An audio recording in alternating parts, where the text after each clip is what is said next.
오늘 본문의 이 말씀을 통해서 우리가 실패를 회복해야 사명이 온다 하는 제목으로 하나님의 말씀을 우리 함께 나누기를 원합니다. 우리 한 청년이요, 이게 목사님을 하루 찾아왔어요. 자기가 구원을 얻고 싶은데 어떻게 하면 되겠습니까? 내가 구원을 얻기 위해서 무엇을 하면 되겠습니까? 하면서 목사님께 물었습니다. 그러자 목사님이요, 젊은이는 구원을 위해서 자네가 무엇을 할 수 있겠는가?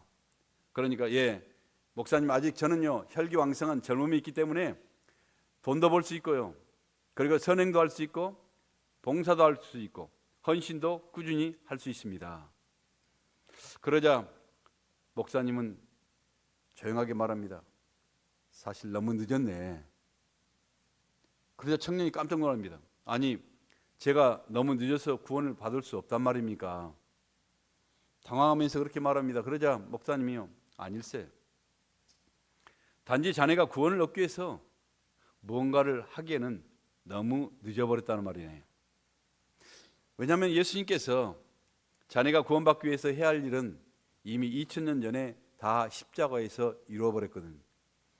이제는 자네가 할 일은요, 단지 부활하신 그 예수님을 내가 믿고 그리고 사랑하고 그 은혜에 대하여 감사와 감격과 기쁨을 표현한 것뿐이라네. 그렇게 대답합니다. 그렇습니다. 여러분, 우리가 죄사함, 죄 용서를 받고 우리가 하나님의 백성이 되고 그리고 천국에 들어가는 것 모두 나의 노력과 나의 공로로는 절대로 불가능한 일들입니다. 오직 부활하신 예수님을 믿음으로 가능한 것입니다. 그러므로 진정한 속죄라는 것은요, 주님께 나아가는 것입니다. 여러분, 진정한 회복과 변화라는 것은요, 여러분, 우리 부활의 예수님을 인격적으로 만날 때 일어나는 것입니다. 우리가 예수 그리스도의 보혈을 지나서 여러분 하나님께 나아가 우리가 용서를 구할 때만이 죄의 사함을 받게 되고 여러분의 영이 새로워지고 그리고 새 생명으로 살아갈 수 있게 되는 것입니다. 지난 주일 저희가 나눈 그런 말씀 가운데요, 여러분, 우리 주님을 배반했던 베드로처럼 우리 인생도요, 우리가 살아가다 보니 얼마나 많은 갈등이 있고 얼마나 많은 고통이 있나요? 여러분, 남모르는 여러 가지 미움과 아픔과 질투와 열등감과 상실감, 그리고 실패 후 두려움과 우울증까지 많은 사람들은 남모르게 이처럼 가슴 아픈 소리를 내면서 살아가고 있습니다. 우리가 가지고 있는 이런 상한 감정을 치유할 방법은 없나요? 우리의 실수와 실패를 회복할 수 있는 그런 길은 무엇입니까? 우리는 더 이상 여러분 인생의 죄책감에 시달리며 서로를 미워하며 분노하며 살아가는 이런 어리석고 무미한 그런 인생을 살고 싶지 않습니다. 그럼 어떻게 하면 실패를 극복할 수 있나요? 어떻게 상한 감정이 치유되어서 우리도 희망의 사람으로, 자유의 사람으로, 감사의 사람으로, 기쁨의 사람으로 그렇게 살아갈 수가 있습니까? 여러분, 예수님께서 이 베드로를 부르시고 3년간이나 그와 함께 거하시면서 베드로를 훈련하신 목적이 뭐였을 것 같습니까? 여러분, 그들을 사람 낚는 업으로, 내가 너희를 사람 낚는 업으로 만들겠다, 주님이 그렇게 부르셨습니다. 복음을 전하는 교회의 지도자, 교회를 세워서 교회의 지도자로 세우는 것이었습니다. 그런데 그는요, 예수님이 잡히시던 밤에 예수님을 버렸고 예수님을 부인했고 모른다고 저주까지 하는 그런 배반자가 됐던 것입니다. 그러니 마음의 죄책감이 얼마나 심하겠습니까, 여러분?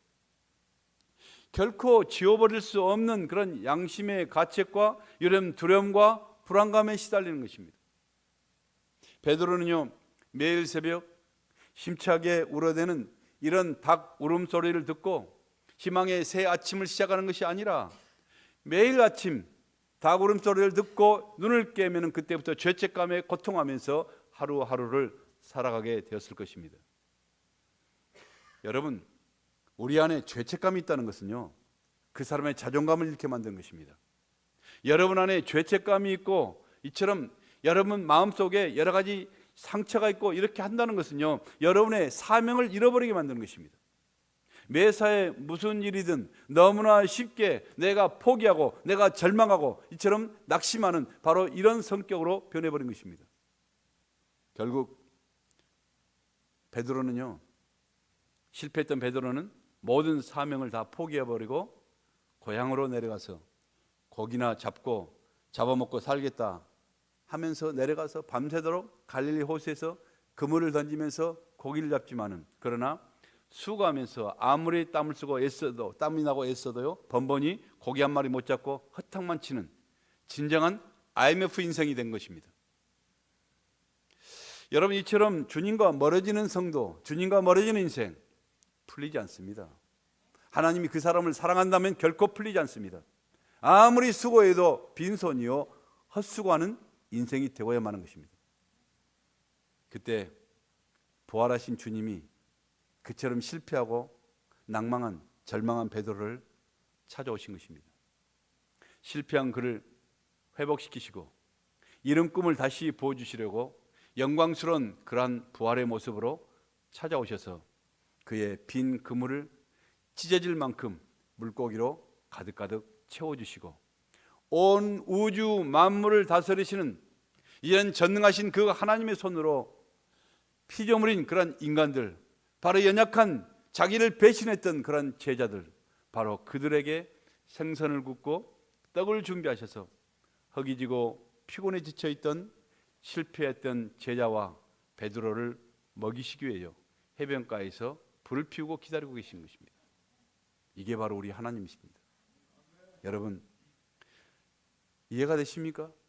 그 사랑의 하나님, 바로 은혜의 하나님, 온 우주만을 창조하셨던 바로 그 하나님의 손으로 이 시간 베드로뿐만 아니라 실패로 얼룩진 저와 여러분의 삶도 동일하게 이 시간 찾아오셔서 위로하시고 그의 상처를 쓰다듬으시고 그의 눈물을 닦아주시고 회복시켜 주시려고 말씀으로 오늘 이 자리에 찾아오신 것을 믿으시길 바랍니다.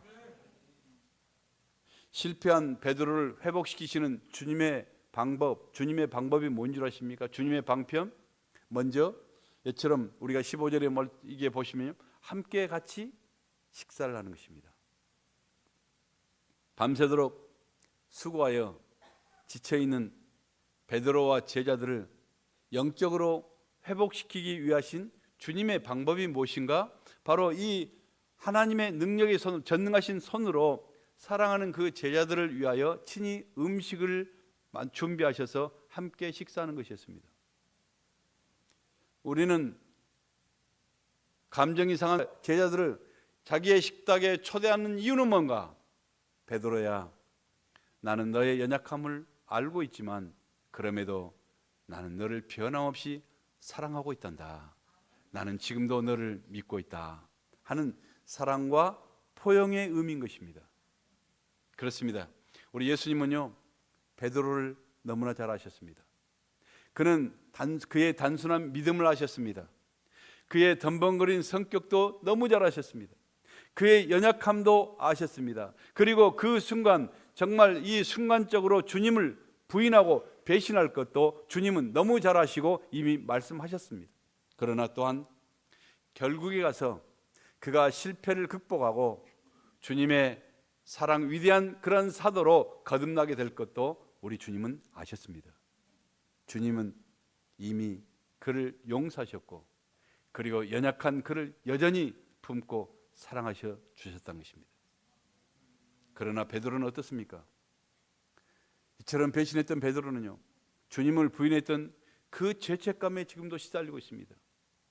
스승을 배신했던 그 마음의 상처가 시간이 지나가면 지나갈수록 점점 옅어진 것이 아니라 점점 더 깊이 가슴에 칼날처럼 박혀서 이처럼 괴롭고 고통스러워하는 것입니다.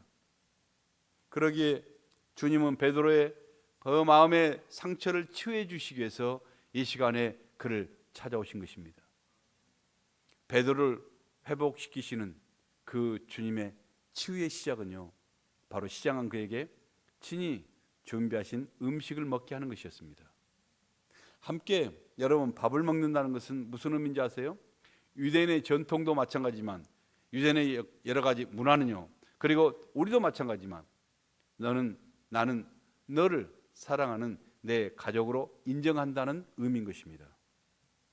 그러니 함께 식사할 때 여러분 닫혔던 문이 서서히 열리게 되고 그리고 상했던 감정이 풀어지기 시작했던 것입니다. 열왕기상 구약의 19장에 보시면요, 우리가 기적의 선지자, 불의 선지자라고 말한 엘리야가 바로 그때 당시에 이처럼 왕비였던 이세벨의 추격을 받고 도망다니다가 완전히 낙심해서 로뎀나무 아래에 누워서 하나님 이제 나 좀 제발 데려가 주세요 하면서 투정을 합니다.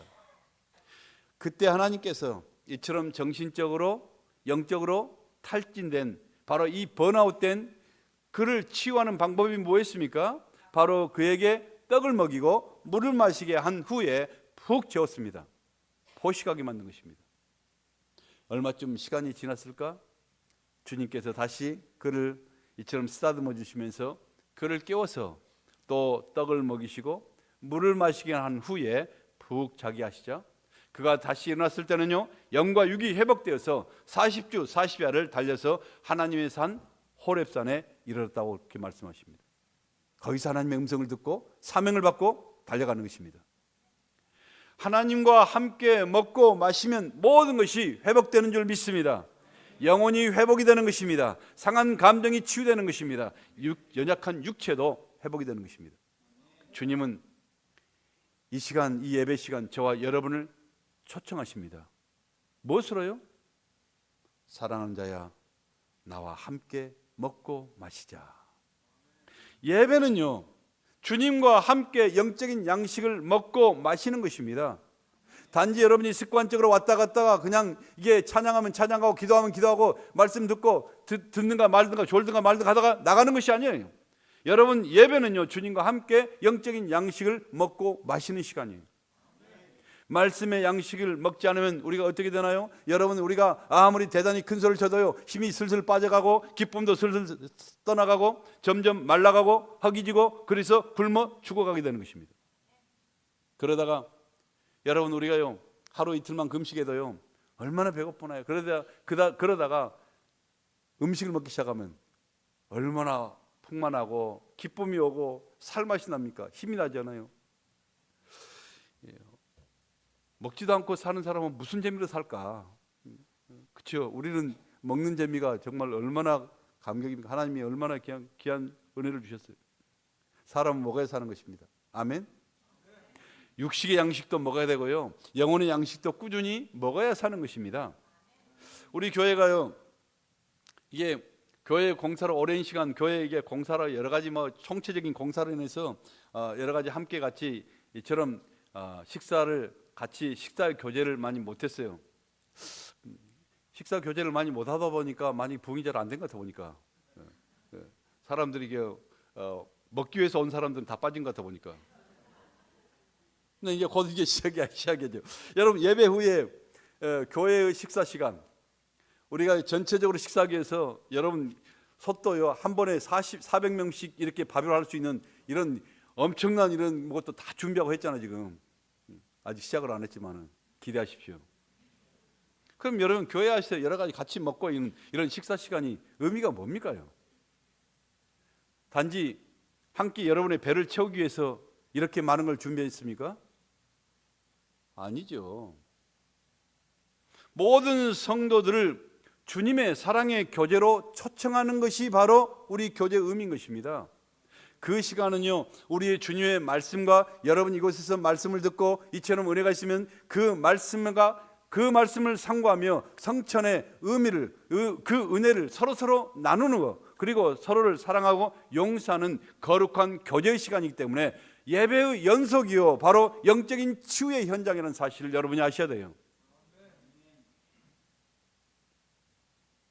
여러분, 그러니 잠시 예수님의 손이 되어서 여러분에게 식사를 준비하는 분들이나 또한 친교비로 온 성도들을 섬기겠다는 그런 분들이나 식사의 자리에 함께 참여한 모든 성도들은요 다 같이 주님의 아름다운 교제에 참여하고 있다는 사실을 결단코 잊지 말아야 될 것입니다.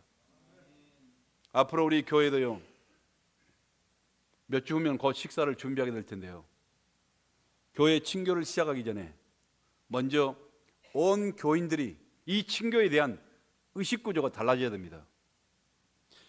결코 세상 식당에서 한 끼 밥이나 때우는 그런 것처럼 여기지 마시고요, 여러분 누구든지 내 음성을 듣고 내 문을 열면은 내가 그에게 들어가 그로 더불어 먹고 그는 나로 더불어 먹을 것이니라. 이 초청하시는 우리 주님의 거룩한 부르심에 참여할 수 있는 여러분들이 될 수 있기를 바랍니다. 그게 바로 치유의 시작이에요. 여러분, 그 다음에요, 예, 베드로에게 사랑을 고백하게끔 하십니다. 그를 치유하기 위해서 사랑을 고백하게 하십니다. 음식을 먹고 나니까요, 분위기가 한결 이처럼 또 부드러지죠. 우리 한국 사람 특히 다른 것은 몰라도 빈 스토막으로는요 절대로 이게 화해가 되지가 않아. 뭔가 이게 밥통을 채워야 돼요. 그래야 우리가 좀 풍만해져 가지고 서로 마음도 넓어지고 이게 대화도 훈훈해지지. 배고픈 사람은요 이게 우거지상부터 안 돼요. 인상부터. 자, 그러니까 이게 배가 좀 부르니까 이처럼 마음도 한결 부드러지고 경계심도 많이 풀어졌습니다. 그때 예수님께서 이 베드로에게 뭐라고 말씀입니까? 요한의 아들 시몬아, 내가 나를 사랑하느냐 하고 물으십니다. 주님이 베드로야, 내가 나를 사랑하느냐 그렇게 묻지 않으세요. 갑자기 요한의 아들 시몬아, 내가 나를 사랑하느냐 그렇게 묻는 것입니다. 베드로는요, 그가 은혜가 충만할 때 주는 그리스도시여 살아계신 하나님의 아들이니다 분명한 신앙의 고백이 있을 때 우리 주님께서 감격하면서 상급으로 지어주신 반석이라는 이름이었습니다. 그런데 그 주님의 품을 떠나서 다시 고기잡이 옛 생활로, 그리고 옛 성품으로, 옛 모습으로 되돌아가 있는 베드로는요 반석이 아니라 짱돌도 아니에요. 이게.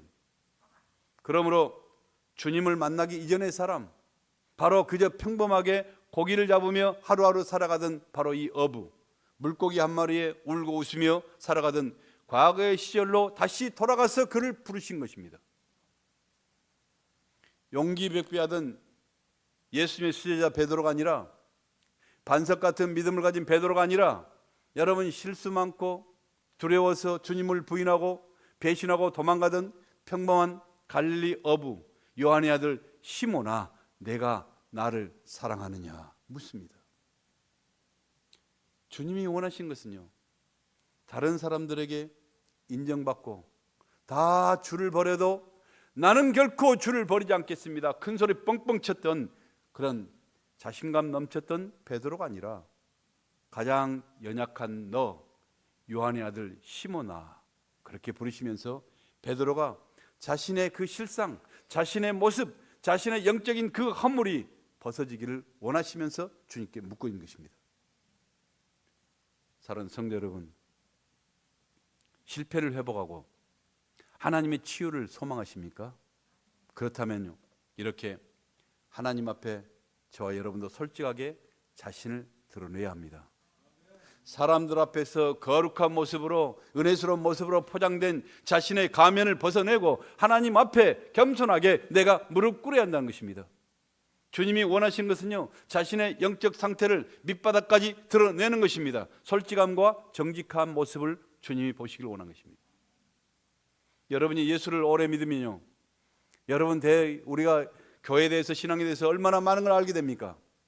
그런 여러 가지 화석화된, 그런 습관된 이런 모습이 아니라, 여러분이 교회를 신앙생활하면 여러 가지 직분을 갖게 됩니다. 어떤 사람은 집사의 직분으로, 어떤 사람은 권사가 되고, 어떤 사람은 장로의 직분으로, 어떤 사람은 목사로, 사회적인 신분도, 어떤 사람은 여러 가지 부장으로, 내가 계장으로, 여러 가지 사장으로, 회장으로, 여러 가지 직분 타이틀 있잖아요. 이런 신분들이 때로는 여러분의 자신을 포장시키게 만들어서 사람 앞에서도 하나님 앞에서까지도 자신을 감추고 있을 때가 많습니다. 여러분은 사람의 평가와 칭찬에 익숙해져서 진짜 자기가 대단한 사람인 것처럼 착각하면서 살아가고 있지는 않습니까? 주님 앞에 처음 섰던 그 죄인의 모습, 그 모습을 잊어버린 채 교만해진 그런 모습으로, 내가 뭔가를 안다는 그런 교만한 모습으로, 이중적인 모습으로 그렇게 살아가고 있지는 않습니까? 사랑하는 성도 여러분, 우리는 이런 삶의 실패의 현장 속에서 다시 원점으로 돌아가, 과거의 모습 원점으로 돌아가 죄인의 모습으로 우리 주님을 대면해야 됩니다. 하나님, 나를 불쌍히 여겨 주시옵소서. 예수님, 다 이처럼 실패하고 망가져버린 내가 아무것도 비어있는 나를 용서해 주시옵시고 나를 받아주시옵소서. 비통하게 부르짖는 죄인의 모습으로 우리는 돌아가야 됩니다. 우리에게 중요한 것은요, 여러분 신앙의 여러분의 형식이 아니에요. 여러분, 우리가 신앙의 본질을 붙잡는 것입니다. 여러분, 종교적인 포장이 아닙니다. 여러분의 내용입니다. 겉모습이 아니라 여러분 중심이 중요한 줄 믿습니다. 주님 앞에 진실하게 설 수 있는 그러한 거룩한 종들이 되시기를 예수님의 이름으로 축복합니다. 우리 주님이 묻습니다. 요한의 아들 시몬아, 내가 이 사람들보다 나를 더 사랑하느냐 하고 물으십니다. 이것은요, 그의 삶의 터전인 갈릴리 바다, 그리고 방금 잡아 올린 팔딱팔딱거리는 바로 이 생선까지 포함해서 이런 모든 것들보다 나를 더 사랑하느냐고 묻고 있는 것입니다. 주님이 이 시간 저와 여러분에게 동일하게 묻습니다. 사랑하는 내 아들아, 사랑하는 내 딸아, 너는 잠시 머물 이 세상보다 나를 더 사랑하느냐? 너는 곧 썩어질 그런 물고기보다 나를 더 사랑하느냐? 너는 허무하게 끝날 이 덧없는 세상보다 나를 더 사랑하고 있느냐? 여러분은 뭐라고 대답하시겠습니까? 베드로처럼 고백하시겠습니까? 주여, 내가 주를 사랑하는 줄 주께서 아시나이다. 그 대답이 있길 바랍니다. 우리 주님은요, 과거를 묻지 않으십니다. 과거에 베드로가 어떻게 실패했고, 어떻게 낙심했고, 어떻게 잘못했고, 어떻게 배신했는가 주님은 한마디도 묻지 않습니다. 현재 너가 나를 사랑하느냐, 그걸 묻습니다. 그렇게 베드로가 주님을 3번씩이나 내가 주님 사랑합니다 고백을 하게끔 하심으로 인해서 주님은요, 자신을 3번씩이나 부인했던 그의 마음속에 있던 모든 상처와 모든 죄책감을 한순간에 깨끗이 다 씻어주시고 치유해 주셨던 것입니다. 주님이 이런 회복의 기회를 주시지 않았다면 여러분, 베드로가 어떻게 초대교회 영적 지도자로서 이처럼 담당하게, 이처럼 용감하게 설 수 있었을까요? 어떻게 그의 신앙을 소멸시키려는 여러 가지 모든 시련과 핍박과 로마의 박해와 죽음의 고통 가운데서도 굳굳하게 끝까지 그의 신앙과 믿음을 지켜내며 무수한 사람들에게 복음의 그처럼 그들의 영혼을 구원할 수 있었을까요? 우리 주님은 회복의 주님이십니다. 치유의 하나님이십니다. 이 시간 여러분들도 우리 주님께 진정한 사랑의 고백을 드리셔야 됩니다. 여러분의 사랑의 고백을 통해서 우리는 치유하십니다. 여러분 사랑의 고백을 통해서 이처럼 상한 감정이 치유되고 여러분의 능력이 회복이 되는 거룩한 하나님의 백성들이 될 수 있기를 예수님의 이름으로 간절히 축복합니다. 치유는요, 결코 이론으로 설명으로 치유되지 않습니다. 치유는요, 이해한다고 되는 것이 아닙니다. 분석하고 묵상한다고 해서 되는 일이 아니라는 것입니다. 오직 나를 위해서 대신 고통을 당하시고 십자가에 죽으셨던 부활하신 주님을 전심으로 여러분이 믿고 사랑한다고 고백할 때 치유가 일어나고 회복이 우리에게 임하는 것입니다. 하나님은 이렇게 상한 감정이 치유된 사람들에게 영적인 능력을 부어주심으로 주님의 거룩한 일을 맡기시며 사명을 부어주십니다. 어떤 사명이 있을까요? 그에게 묻습니다. 내 어린 양을 먹이라, 내 양을 치라, 내 양을 먹이라고 그렇게 말씀하잖아요. 사람은 분명한 사명이 있을 때, 내가 뚜렷한 여러 가지 주님이 주시는 목적과 사명이 있을 때 그에게 꿈이 있고, 그리고 열정이 일어나고, 그리고 살 맛이 나는 것입니다. 기쁨이 있는 거예요. 주님은 실패하고 자격이 없던 베드로를 회복시키셔서 이처럼 주님의 가장 귀한 그 양떼를 먹이며 천하에 복음을 전할 수 있는 이런 놀라운 사명을 주십니다. 주님이 베드로에게 가장 귀한 양떼를 맡겼다는 것은요, 그만큼 그를 지금도 믿고 신뢰하고 사랑하고 있다는 말입니다. 사람은요, 자기를 사랑하고 믿어주는 자를 위해서 목숨을 걸잖아요. 그렇죠? 여러분, 이처럼 실패한 베드로를 세우셨던 주님이 오늘 이 시간도 저와 여러분의 삶 가운데 역사하셔서 우리의 가운데 오셔서 힘들어하는 저와 여러분을 세우시는 바로 동일한 그 예수님 것을 믿으시길 바랍니다. 여러분, 실패한 베드로를 사랑하셨던 주님이 우리의 삶의 절망 가운데 이처럼 넘어져 있던 내 가슴에, 나를 가슴에 품고 상처난 그 영혼을 회복시켜 주시는 바로 동일하신 그 주님이십니다. 그 주님이 이 시간 여러분을 찾아오십니다. 말씀 가운데 성령으로 이 시간 여러분 가운데 찾아오십니다. 그래서 실패한 인생들을 치유하시고 회복시키시고 사명 주시기 위해서 여러분에게 이 시간 묻고 계십니다. 사랑하는 내 아들아, 사랑하는 내 딸아, 너는 이 모든 것들보다 나를 더 사랑하느냐? 여러분은 뭐라고 대답하시겠습니까?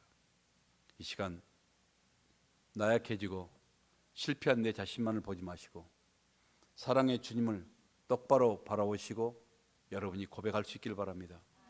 오 주님, 제가 오직 주님만을 사랑하는 것을 주께서 아시나이다 고백하시며 새로운 인생길을 향해서 꿈을 활짝 펼치며 힘차게 달려가시는 사명과 열정의 성도들이 되시기를 예수님의 이름으로 간절히 축복합니다.